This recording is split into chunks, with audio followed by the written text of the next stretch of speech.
Okay. Is it working now? Yep. Yeah? Or, it says less than 22. But it's live? Like you're seeing me hold up 4 fingers right now? Maybe? Oh, this is slightly less. That's fine. Okay, great. It says I have an excellent connection. So, all right, good. Let's stick with that. Okay, problem set 23. Read up the answers. Go over those. 24. Inside. Q. All right, number 1. Solving an equation means to find the value or values of the variable or the unknown that make the equation true. Number 2, two equations are said to be equivalent if every solution of either equation is also a solution of the other equation. Number 3, 180 degrees. 4 is 150 times 100 centimeters.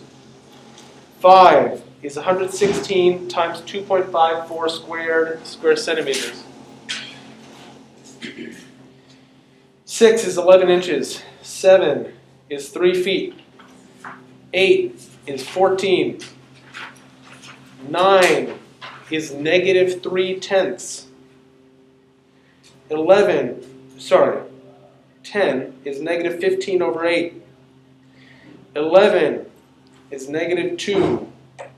12 is 3. 13 is m to the 5th, x to the 4th, y to the 5th. 14 is m squared, x to the 4th, y cubed. 15 is x to the 5th, y to the 6th. 16 is negative 9 plus 2x. 17 is negative 5. 18 is 4ax plus 8bx. 19 is 6x plus 12. 20 is 4mypx minus 12abpx. 21 is 7. 22 is negative 30. 23 is negative 8. 24 is negative 16. 25 is negative 5 over 6. 26 is 26 plus 12 pi yards. 27 is 325 square centimeters. 28 is 10 and a half, or 21 over 2. 29 is negative 1 and a half, or negative 3 over 2. And 30 is 24 square meters. Any answers anyone wants me to repeat?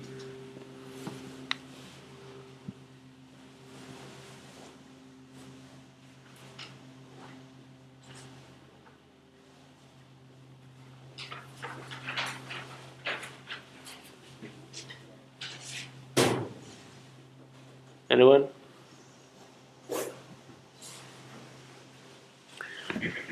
Okay. Anyone that you want to go over from this problem set? Yes.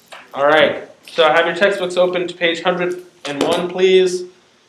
So you have these problems in front of you.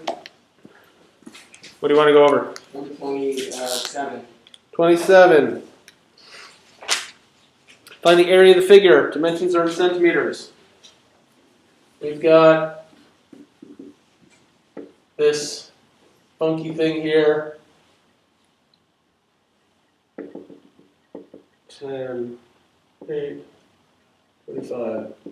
All right, so how are we going to find the area of this? 4.2. Page 102 is not 102. Yeah, so the area of the rectangle. Okay. Plus the area of like the triangle. Yeah. Thing. Yeah. Okay. So what's the area of the rectangle? Area of the rectangle, I got 200. How'd you get that? 8 times 25. All right, it's length times width. So 25 times 8, or 200. 200, what's our unit? It is centimeters. What? It's centimeters. Well, this is an area. Centimeters squared. Yeah, square centimeters. All right, what about the triangle? I know how I got it wrong now. Yeah. Because it's 10 times 25 divided by 2. Yes. But I didn't divide it by 2. Yeah. Base times height over 2. 10 times 25 over 2. It's 250. I mean, not 250. 125 square centimeters. So 200 plus 125 gives you 325 square centimeters. Yeah.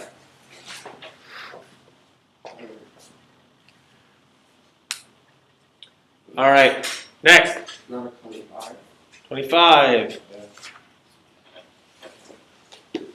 All right. Order of operations. Fraction. -3 minus 4 parenthesis 4 close parenthesis minus 6 over 10 plus parenthesis -5 parenthesis -4 close parenthesis. All right. On the top, what do we do first? Guess multiplication. Multiplication. So, what are we going to get once we do our multiplication? 4 times 4. Is Well, that's -4 right there. Or it's just. either way. No, it's 4 times 4. That's Okay. 16.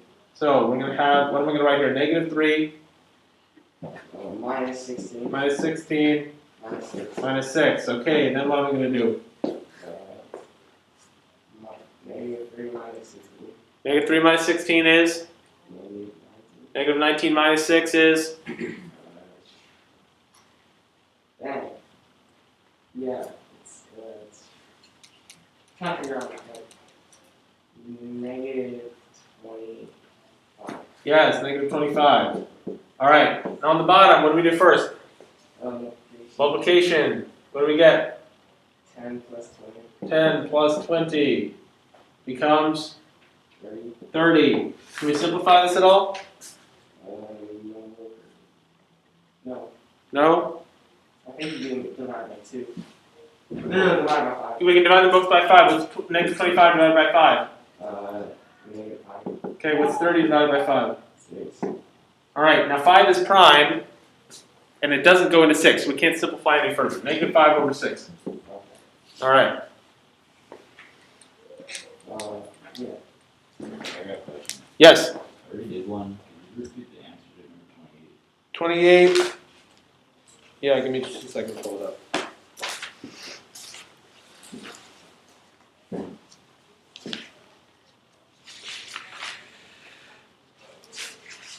$28 is 10.5, or 21 over 2. Okay.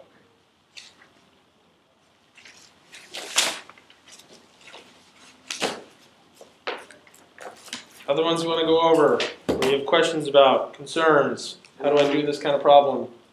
Number 24. 24. Ah, yes, good. 24. Gotta be careful with the order of operations here. 24, we've got -3 squared minus parenthesis -3 close parenthesis squared plus the 5th root of 32. All right, what do we do first? I did multiplication. Nope. No, exponent. Exponents. So what happens when we do our exponents? 9 plus 9. Be careful. I mean minus 9. Be careful. With this, what does this become? -3 squared. It becomes positive 9. No. What? First we square it, then we make it negative, because the negative sign means times -1. That's multiplication. So we do the exponent first. These two are not the same. -3 squared and -3 squared are not the same. With this one, we square 3 and then we make it negative. With this one, we square -3. So if we square 3 first and then make it negative, what do we get? I mean negative 9. -9. All right, now with this one, what's -3 squared? 9. So we get -9 minus 9 plus, what's the 5th root of 32? Because the roots, you do those along with the exponents in the same step. Exponents and roots. What's the 5th root of 32? 2, right. 2 times 2 is 4, times 2 is 8, times 2 is 16, times 2 is 32. Fifth root of 32 is 2. So we've got negative 9 minus 9 plus 2. What do we end up with? What? No. No, 18. Yeah. Right, negative 9 minus 9 is negative 18. Plus 2, we get negative 16. Yeah. With those roots, with large powers, something like this, 32, the fifth root of 32, how do you find that? One thing you can do is guess. They're not going to give you one that isn't an integer. That's your answer. And if it's a large power like that, start with a small number. Well, it's obviously not 1, because 1 raised to any power is still 1. You can multiply 1 by itself all day long and you'll still have 1. 2, you should get familiar with the powers of 2. 2, 4, 8, 16, 32, 64, 128, 256, 512, 1024, 2048. Right, that's why that game 2048 is called that. So is that a thing? Yeah, I have wait, 2048? I'm pretty sure it's 2080. 2048. I don't know what that Okay, so there's this game 2048 where Oh, yeah, you add together, you try to combine squares, and each time you combine them, they double. And so they start out with 1, and you try to get it up to 2048. That's how you win. Is it possible to do that? I want to get I mean, I think the game's winnable. I've never won it, certainly. Anyway, look it up. So, anyway, that's powers of 2. If 2 doesn't work, you can try 3. Do you have the game? Do I have it? Yeah. I mean, you can play it online. Oh. I have played it. Was it a phone game? Yeah, I think it was a phone game. Anyway, it's sort of entertaining. A good way to learn your powers of 2. All right, other problems that you want to go over or questions that you had? How did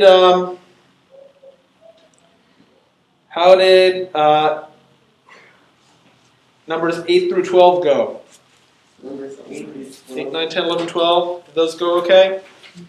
Yeah. Yes, because those are the ones where we're practicing the stuff we've done the last couple lessons. I mean, 9 and 10 didn't go so good. Okay, well then let's address that. So let's do 10 because it's more difficult. Oh. So 9 and 10, with both of these, we've got a similar type of thing. What type of a thing is this? X plus 1 1/4 equals negative 5/8. What kind of a thing is that? Fraction. No, mixed number. What kind of thing is this whole thing? Oh. X plus 1 1/4 equals negative 5/8. What kind of a thing is that? It's an equation. Yes, we've got two algebraic expressions, x plus 1 1/4 and negative 5/8, which we have on either side of an equal sign.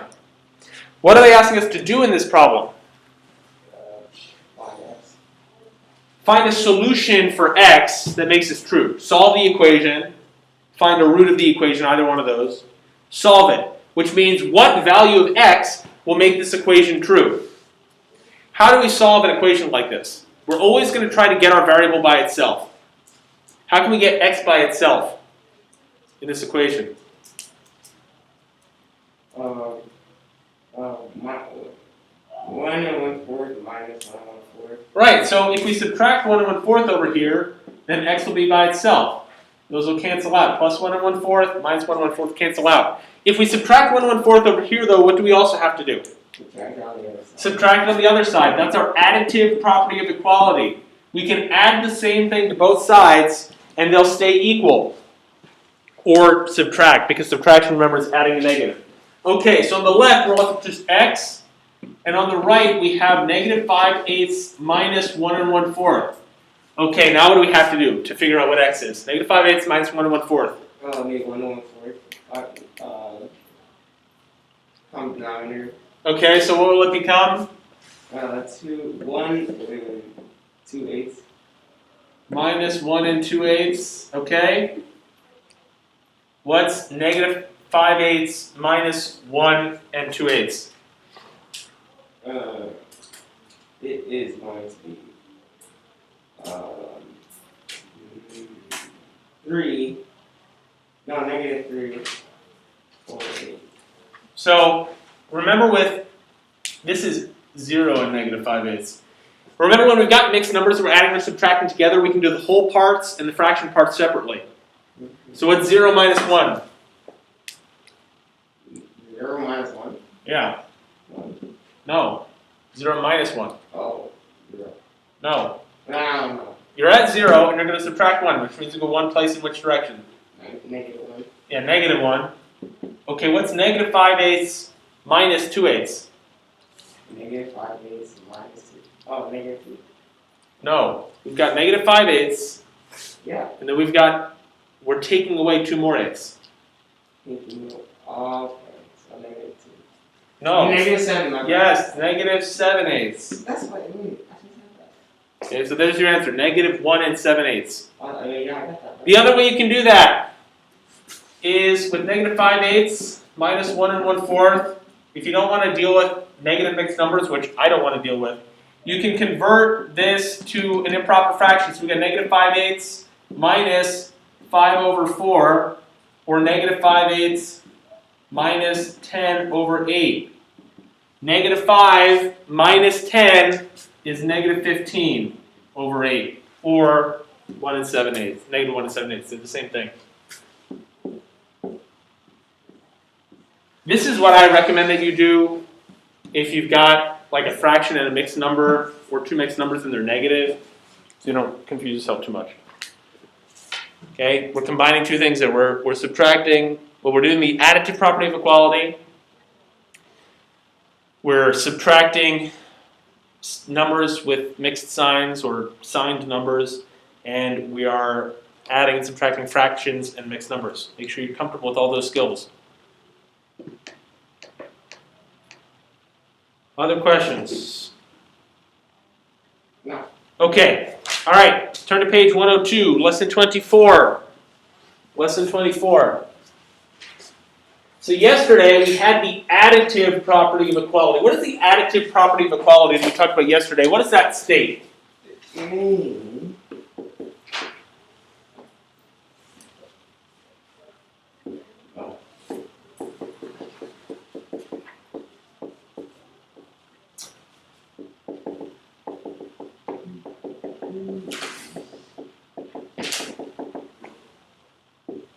What does the additive property of equality tell us? You can look back in lesson 23. You can check your notes if you have any.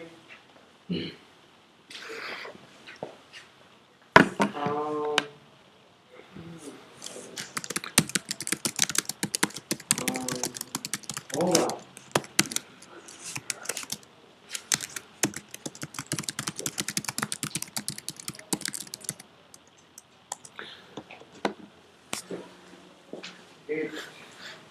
If A and B and C are real numbers, and if A equals B, then A plus C equals B plus C. Right. So if A equals B, then we can also say that A plus C equals B plus C. Put that in different words for me.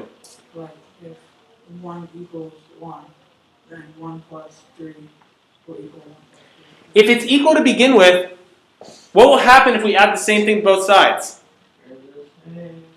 It'll stay equal. If you've got a balanced scale and you add 5 pounds on each side, it doesn't matter what it started out as. If it was balanced before and you're adding the same to both sides, it's still going to be balanced.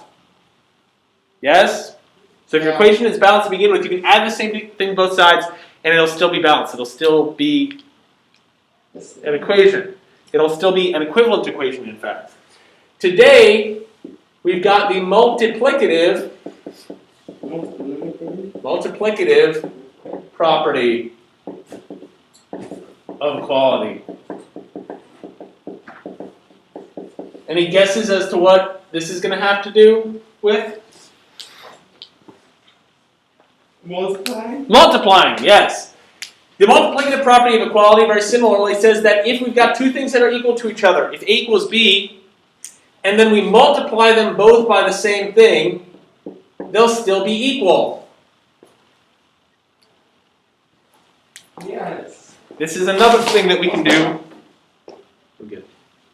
This is another thing we can do and keep both sides equal, is we can multiply both sides by the same thing. The catch with this one that you have to be really careful of is to make sure you are multiplying every term on each side by the same thing.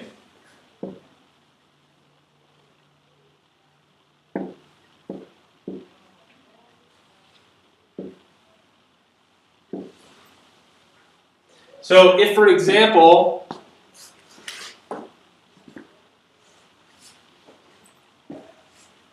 we have,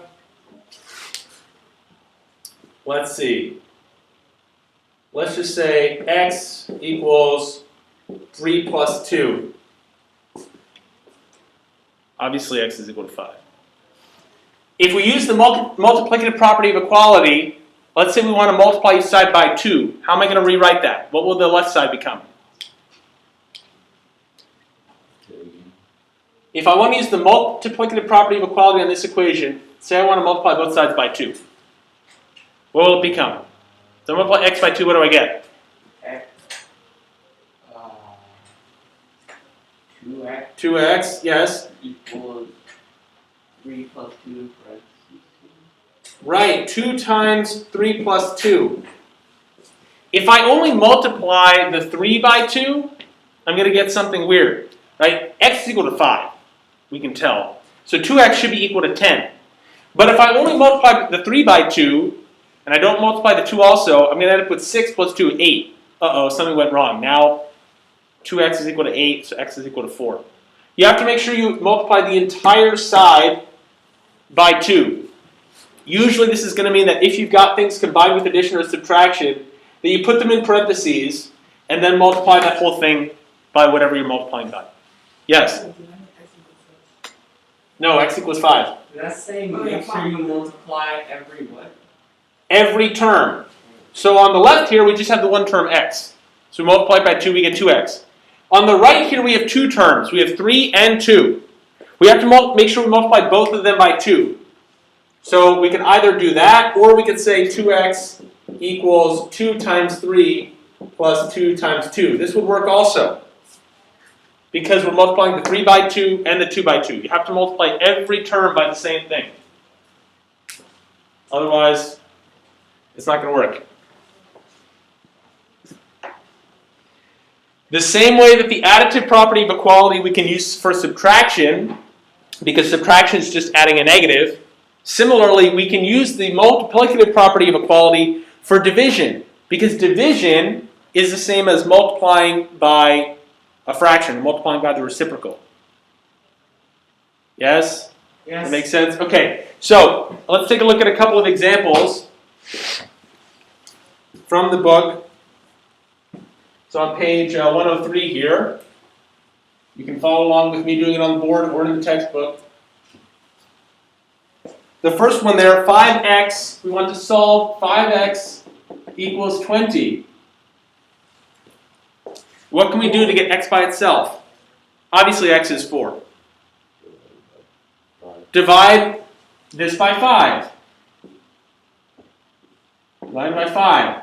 These 5's cancel out. If I divide by 5 on the left, what do I have to do to the right? Divide by 5. Okay, so x is 20 divided by 5, so x is equal to 4. Alright, that one was easy. Let's do a slightly more complicated one. 2/5 x equals 7. 2/5 x equals 7. What can we multiply? So right now, what's happening to x on the left side of this equation here? We don't just have x by itself. What's happening to it? Well, he tells me about Not by set. What's happening to x right now over here? It's being multiplied by 2/5. It's being multiplied by 2/5. How can we undo multiplying by 2/5? Divided by 2/5. Divide by 2/5 or multiply by what? Multiply by the reciprocal. Right? Dividing by a fraction, we do the keep, change, flip. So we multiply by the reciprocal. What's the reciprocal of 2/5? 5/2. Times 5 over 2. Okay, multiplying by 2/5 and 5 over 2 cancel out. If I multiply by 5 over 2 on the left, what do I have to do on the right?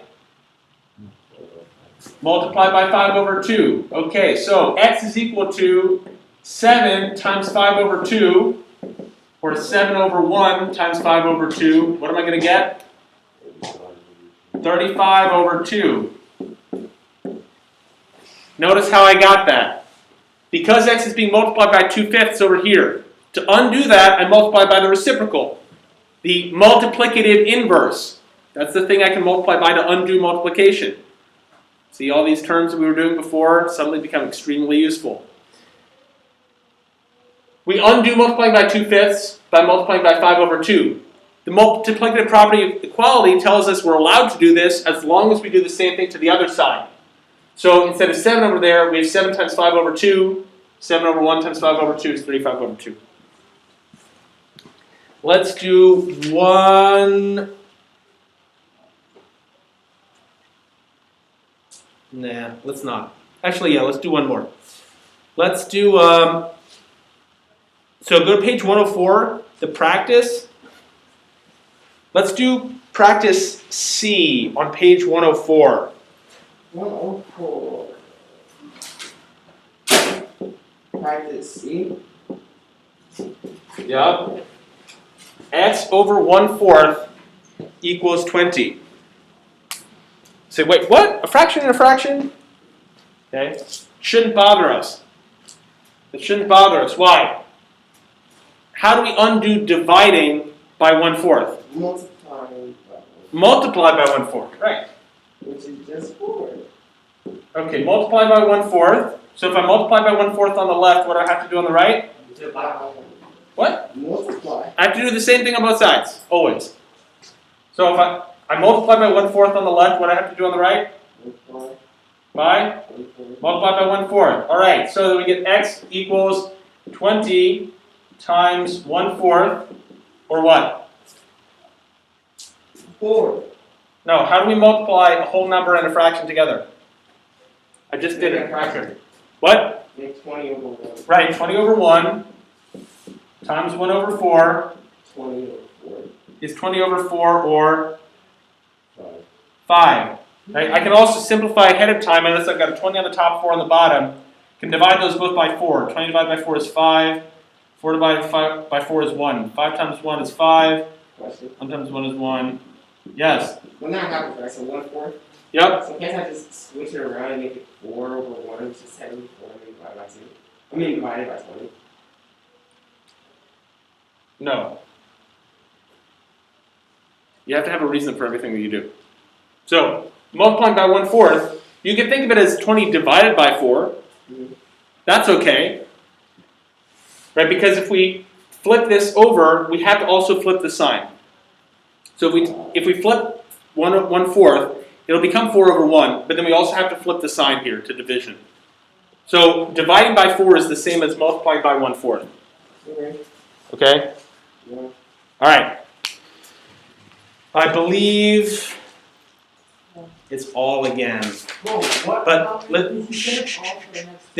This is the last all in a row, and there's only 2 more alls this year. One will be on 28, and the other won't be until towards the end of the year. So 24 all for homework. Test on Thursday.